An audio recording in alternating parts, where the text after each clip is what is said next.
Yo, what's good guys? Today I'll be explaining the differences between DX12 and performance mode, and I'll be showing you which one is better.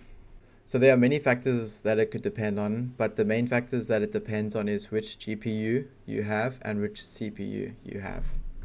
And what I mean by that is if you have a weak CPU, then you'd want your game to run more on your graphics card than on your CPU.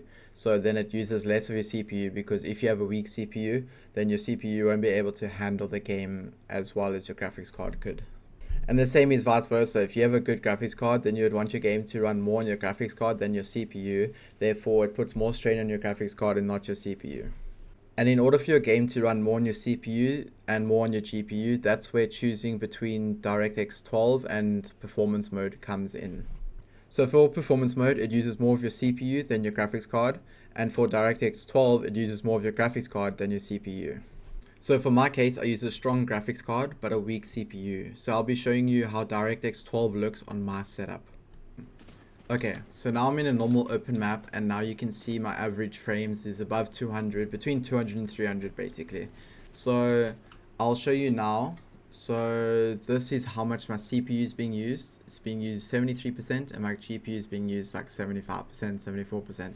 So right now my CPU and GPU are being used at the same, because this game is very CPU consistent, like it's very CPU intensive. It uses a lot of CPU instead of GPU. But because I'm on DX12, which uses more of your graphics card, it's using my graphics card as equally. So this is putting less strain on my CPU than what performance mode would do. And all these DX12 settings are all like off, you know, they're all on the lowest. So I can show you a comparison. So if I had to turn, let's turn this to TAA. Okay, let's put that on. So now my average FPS is slightly lower, but the thing is it's going to be more consistent. That's the difference. It'll be more consistent than what it would have been. So this is what it does. It basically runs more on your GPU, and then it puts less strain on your CPU. But let's go and see how my FPS looks in-game on DX12. Okay, so right now I'm in a normal solos game, just running around looking at the map. As you can see, my average FPS is like around 150 plus, you know, like now it's getting to 200, but let me go to an area where you look at more.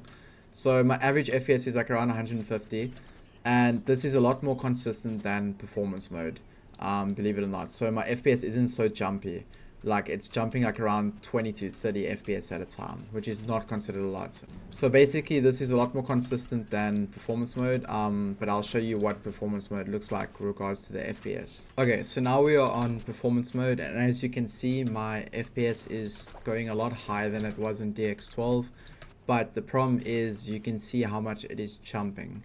It is jumping like 50 FPS almost at a time, and that is because of my weak CPU. So this is why if you have a weak CPU, do not play performance mode. I do not recommend it. So as I can show you, yeah, I can show you my CPU is being used a lot more than what it was on DirectX 12, and my GPU is still being used about the same. So this shows you that how much the CPU this game uses when it comes to performance mode. Okay, so now when it comes to the performance mode and DirectX 12 pros and cons. So for performance mode, the pros are it is higher FPS, you peak at higher frame rates, and you have a lot less delay. But the cons is you get a lot of FPS drops, like you drop like 50 FPS at a time, or you have a high CPU usage compared to playing on DirectX 12. For DirectX 12, the pros is that you get consistent FPS. Your game obviously looks slightly better, and it uses your GPU and CPU equally. Therefore, it doesn't put strain just on one component. But the cons is that you get lower average FPS and that it uses more GPU. So when it comes to choosing, if you have a stronger graphics card and a weaker CPU, play on DirectX 12.